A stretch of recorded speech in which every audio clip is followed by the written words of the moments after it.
यह कहानी एक छोटे से गांव के लड़के राजू की है। राजू का परिवार बहुत गरीब था। उसके पिता किसान थे, लेकिन खेती की जमीन न के बराबर थी और हर साल बारिश की कमी या बाढ़ की वजह से फसलें खराब हो जाती थी। राजू का सपना था कि वह अपने परिवार को गरीबी से उबार सके और उन्हें एक अच्छा जीवन दे सके, लेकिन परिस्थितियां हमेशा उसके खिलाफ थीं। राजू के माता पिता ने उसे अच्छे से पढ़ाया लिखाया ताकि वह बड़ा आदमी बने, लेकिन गांव में अच्छे स्कूलों और कॉलेजों की कमी थी। राजू को शहर जाकर शिक्षा प्राप्त करने का बहुत मन था, लेकिन घर की आर्थिक स्थिति ऐसी थी कि शहर जाने का सपना भी बहुत दूर का था। फिर भी उसने हार नहीं मानी। गांव में एक बार बड़ा सूखा पड़ा और फसलें पूरी तरह से बर्बाद हो गईं। उसके परिवार के पास खाने तक के लिए कुछ नहीं था। राजू ने ठान लिया कि वह अब सिर्फ खेतों पर निर्भर नहीं रहेगा, उसे कुछ और करना होगा। उसने गांव के पास एक छोटी सी फैक्ट्री में मजदूरी करना शुरू किया।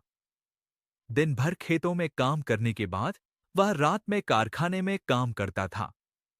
राजू की मेहनत और संघर्ष के बावजूद शुरुआत में उसे कोई खास फायदा नहीं हुआ।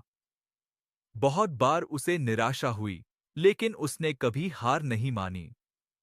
एक दिन उसे अपने गांव के पास एक सरकारी योजना के बारे में पता चला, जिसमें किसानों को उन्नत बीज और सिंचाई के साधन दिए जाते थे। उसने अपनी पूरी मेहनत से उस योजना का लाभ उठाया और अपनी जमीन को एक बार फिर से उपजाऊ बनाने का काम शुरू किया। कुछ सालों में राजू के खेतों में हरियाली लौट आई और उसकी मेहनत रंग लाई। उसके खेतों से अच्छी फसलें उगने लगी, जिससे न सिर्फ उसका परिवार बेहतर जीवन जीने लगा, बल्कि उसने गांव के अन्य किसानों की मदद भी शुरू की। धीरे धीरे राजू का नाम गांव में आदर्श किसान के रूप में फैल गया। राजू ने अपनी मेहनत, ईमानदारी और संघर्ष से यह साबित कर दिया कि हालात चाहे जैसे भी हों, अगर इरादा मजबूत हो और मेहनत सच्ची हो, तो किसी भी मुश्किल को पार किया जा सकता है। वह अब एक उदाहरण बन चुका था कि संघर्ष सिर्फ अस्थायी होता है। अगर आप उसे सही दिशा में लगाते हैं, तो सफलता जरूर मिलती है। राजू की कहानी हमें यह सिखाती है कि संघर्ष सिर्फ एक पड़ाव है।